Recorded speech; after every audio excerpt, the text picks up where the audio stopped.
नमस्कार. आज बनवूया अख्ख्या मसूरची भाजी. त्यासाठी कढईमध्ये 3 पळी तेल, कांदा, कोथिंबीर आणि हळद टाकून परतून घ्यायचं. चांगलं परतलं की आलं लसूण पेस्ट, टोमॅटोची प्युरी टाकून परतून घ्यायचं.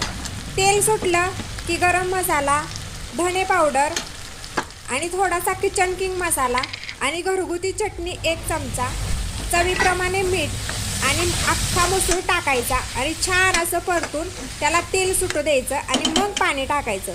इथं मी मसूर रात्रभर भिजत ठेवला होता आणि 3 मिनटं शिजवून घेतला होता. आता याला उकळी येते तोपर्यंत आपण 1 चमचा तुपामध्ये थोडासा लसूण परतून घेऊया, लाल तिखट टाकूया आणि याची फोडणी या मसूरवर टाकून 1 मिनिटभर याला झाकून ठेवूया.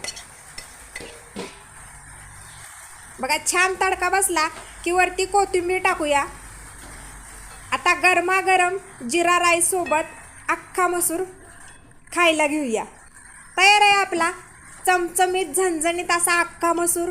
तुम्ही ही रेसिपी नक्की ट्राय करा.